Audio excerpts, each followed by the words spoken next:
I think it is the biggest masjid in the South India. South India? Yes. Not in Bijapur, in No. South India? Yes, yes.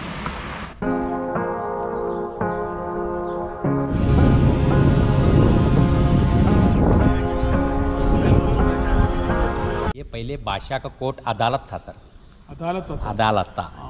अदालत का मतलब दाद महल, इसका first जो नाम था दाद महल। दाद महल मतलब कोर्ट, यहाँ पर अन्याय इंसाफ होता था ऊपर बैठ के। ठीक, फड़ी मारे सोया अंदर कॉलम है। पहले का मैं दिखाता हूँ आपसे।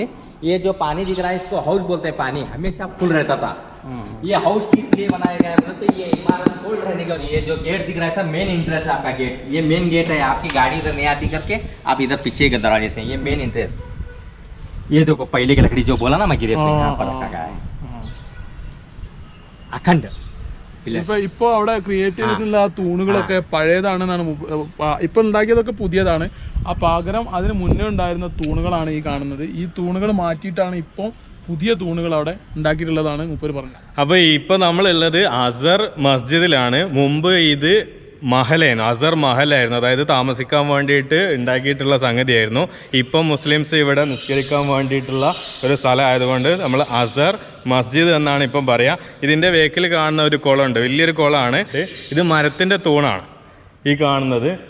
ഇതിപ്പം നിൽക്കുന്നതെന്ന് വെച്ചാൽ പുതിയതാണ്, പഴയതാണ്. നേരത്തെ അവിടെ കണ്ടിട്ടുള്ളത് പഴയത് അങ്ങോട്ട് മാറ്റിയിട്ടുള്ളതാണ്. ഇനി ഇതിൻ്റെ മുകളിലുള്ള ഇത് മുമ്പത്തെ കോടതിയായിരുന്നു. ഇപ്പോൾ സെൻട്രൽ ഗവൺമെന്റ് അവിടെ മെയിൻ്റനൻസ് നടത്തുന്നത് കൊണ്ട് നമുക്കിപ്പോൾ അങ്ങോട്ട് കയറാനുള്ള പെർമിഷൻ ഇല്ല. നമ്മളെ ഇസ്ലാമിക ചരിത്രങ്ങളിലുള്ള ഒരുപാട് കിതാബുകളും തസ്ബീഹുകളും പെയിന്റിങ്സും എല്ലാം മുകളിലുണ്ട്. പക്ഷേ ഇപ്പോൾ ടൂറിസ്റ്റുകൾക്ക് അവിടേക്ക് കയറാനോ കാണാനോ കഴിയാത്ത ഒരവസ്ഥയാണ്. സെൻട്രൽ ഗവൺമെന്റ് ക്ലോസ് ചെയ്യാൻ. അവിടേക്ക് പോകാനുള്ള വഴി അവിടെ തന്നെ ഒരു കോണി പോലെ ഇവിടെ ഉണ്ടെന്നാണ് പറഞ്ഞത്. നമ്മൾ പോയി നോക്കാം കാണാൻ കഴിയുമെന്നുള്ളത്. അതിലേക്ക് പോകാനുള്ള വഴി ഇവിടെ ഉണ്ട്. ആ വഴിയാണ് അവിടെ ക്ലോസ് ചെയ്തിട്ടുള്ളത്. പൂട്ടിയാലേ, അല്ലെങ്കിൽ ഒന്ന് തട്ടിയൊക്കെ ആയിരുന്നു. ഇവിടുത്തെ കാഴ്ച കഴിഞ്ഞ് ഇതിൻ്റെ തൊട്ടടുത്ത് തന്നെ ആയിട്ടാണ് മാലിക്-ഇ-മൈദാൻ എന്ന് പറയുന്ന 55 ടണ്ണ് ഭാരമുള്ള വലിയൊരു പീരങ്കി സ്ഥിതി ചെയ്യുന്നത്. അപ്പോൾ ഇവിടുത്തെ കാഴ്ചകൾ കണ്ടിട്ട് ഞങ്ങൾ അടുത്ത് പോയിട്ടുള്ളത് ആ ഒരു കാഴ്ച കാണാൻ വേണ്ടിയിട്ടാണ്. तोप मैदान बोलते हैं इसको, मलिक-ए-मैदान तोप, मलिक-मैदान तोप मैदान। ये दिस इज 55 टन पंचधातु से बना हुआ फिरेंगे तोप है। 55 टन 55 ടൺ. ടണ്ണ് 55 ടൺ സാധനം. ഇതാണ് മാലിക്-ഇ-മൈദാൻ. വിജയനഗര സാമ്രാജ്യത്തിനെതിരെ നടത്തിയിട്ടുള്ള തളിക്കോട്ട യുദ്ധത്തിലൊക്കെ ഉപയോഗിച്ചിട്ടുള്ള പീരങ്കിയാണിത്.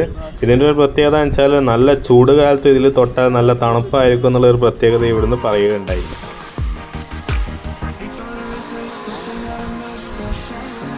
ഇപ്പം എൻ്റെ ബേക്കിൽ കാണുന്നതാണ് ഇന്ത്യയിലെ ഏറ്റവും വലിയ രണ്ടാമത്തെ ശിവൻ്റെ പ്രതിമ.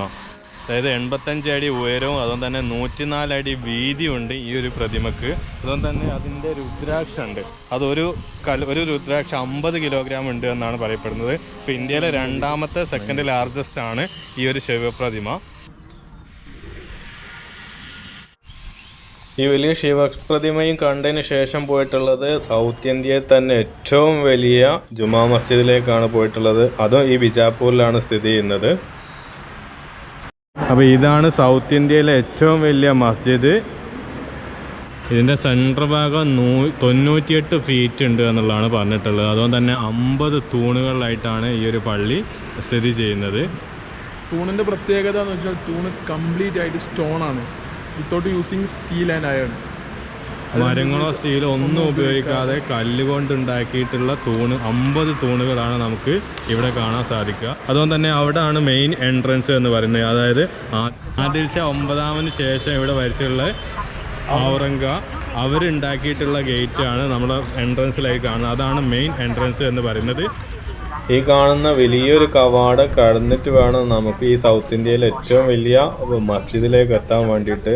ഈ കവാടത്തിൽ തന്നെ നമ്മൾ എത്തിയാൽ നമുക്ക് മനസ്സിലാവും എത്രത്തോളം വലുതാണ് ഈ ഒരു മസ്ജിദ് എന്ന് പറയുന്നത്. അപ്പോൾ ഇതിൻ്റെ ഡോറിലൂടെ നമ്മൾ എത്തിപ്പെടുക അതിവിശാലമായിട്ടുള്ള വലിയൊരു മസ്ജിദിലാണ്. സെൻട്രലായിട്ട് നമുക്ക് ഉദവെടുക്കാനുള്ള സ്ഥലം നമുക്ക് കാണാം.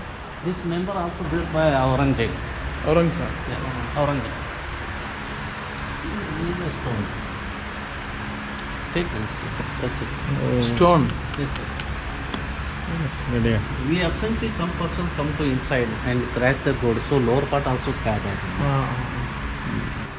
ഇത് മുമ്പിൽ കാണുന്നതാണ് നമ്മളെ നാട്ടിലുള്ള പള്ളിയിലുണ്ടാകുന്ന മിമ്പർ. ഇത് സ്വർണം പൂശിയിട്ടുള്ളതാണ്. അതുകൊണ്ട് തന്നെ ഇതിൻ്റെ മുകളിൽ ഫ്രണ്ടിലായിട്ട് നമുക്ക് കാണുന്നതാണ് താജ്മഹൽ നമ്മൾ കണ്ടിട്ടുള്ള ഇറ്റാലിയൻ മാർബിൾസ് കൊണ്ട് ഉണ്ടാക്കിയിട്ടുള്ള കൊത്തുപടികളാണ് നമ്മൾ മുകളിൽ കാണുന്നത്. അത്രയും 3.5 ഏക്കർ അല്ലേ, 3.5 ഏക്കർ സ്ഥലത്താണ് ഈ പള്ളി, ഈ മസ്ജിദ് സ്ഥിതി ചെയ്യുന്നത്. In 1565. 1965. 15th, not in 19. 1565. 15th century. It means 450 years old. Medieval age. Yes. Okay. 450 years old masjid. Either take the time of 20 years for building. Every day 15 years or 50 years? 20 years. 20 years take the time of build this. 20 years. 20 years. And every day 20,000 people do the work in masjid. Oh my God. The near about 450 years old. Only for stone and limestone, neither steel, neither wooden. Why? Because that time Only stone. yes. No steel, Yes. no wooden, Yes. only stone. Stone. Already I have seen that place. That is gold mehrab. Mehrab fully gold. No, that time gold coin will running that times. The coin will melt and painted the coin. So it is called a gold mehrab. Gold. And now this time 5 times prayer in the masjid. Okay. One day time 100-200 people come to the prayer. Friday. What is the capacity of masjid? Up to that girl 8,000, up to that get 15,000 in the duration of Bakrid and Ramzan. That time full of the masjid, not a full. Secondly, it is a 98 feet height. 98, only for 98. Approximately 100 feet. 100 feet. And diameter also 16 meters. It means 50 feet. And secondly, I have seen the small domes are there. The 50 domes in the masjid. Their height is 50, yes. And you have seen inside 3 or 4 design also. You have seen. And 33 ventilation are there. There make a single stone. There are different design. ഏകദേശം 1000 വർഷത്തോളം കാലത്തെ ചരിത്രം പറയുന്ന ഒരു നഗരമാണ് വിജയപുര എന്ന് പറയുന്നത്. ഇവിടെ വന്നു കഴിഞ്ഞാൽ നമുക്ക് ഒരുപാട് ചരിത്ര പ്രാധാന്യമുള്ള സ്ഥലങ്ങളൊക്കെ നമുക്ക് കാണാൻ പറ്റും. എല്ലാം അടുത്തടുത്താണ്. ഏകദേശം 2 കിലോമീറ്റർ 3 കിലോമീറ്റർ ഈ ഒരു ഡിസ്റ്റൻസിൽ മാത്രമാണ് എല്ലാ ചരിത്ര നിർമ്മിതികളും നമുക്കിവിടെ കാണാൻ സാധിക്കുക. അപ്പോൾ ഇത് വലിയൊരു എക്സ്പീരിയൻസ് ആണ് വിജയപുര എന്ന് പറയുന്നത്.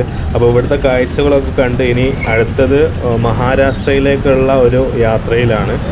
ഇന്ന് മഹാരാഷ്ട്ര ബോർഡർ കടക്കണം എന്നുള്ളതാണ് ആഗ്രഹിക്കുന്നത്. നമ്മൾ ബിജാപ്പൂരിൽ നിന്ന് മഹാരാഷ്ട്രയിലേക്ക് പോയിക്കൊണ്ടിരിക്കുകയാണ്. നമ്മൾ ബോർഡറിൽ പ്രശ്നം ഉണ്ടാവുമെന്ന് വിചാരിച്ചിരുന്നു, പക്ഷേ ഒരു പ്രശ്നമില്ലായിരുന്നു. കർണാടക ബോർഡറെ പോലീസ് ഇല്ലായിരുന്നു. മഹാരാഷ്ട്രയിൽ നമ്മൾ കണ്ടില്ല. നമ്മൾ ഏതോ ഒരു ഒഴിഞ്ഞ റൂട്ടിലൂടെയാണ് പോകുന്നത്. ഏതായാലും നമുക്കിനി ആദ്യം പോകേണ്ടത് സത്താരയിലാണ്. അവിടെ ഒരുപാട് ഏരിയ നമുക്ക് കാണാനുണ്ട്. അപ്പോൾ ആ കാഴ്ചകളുമായിട്ട് നമുക്ക് വീണ്ടും കാണാം.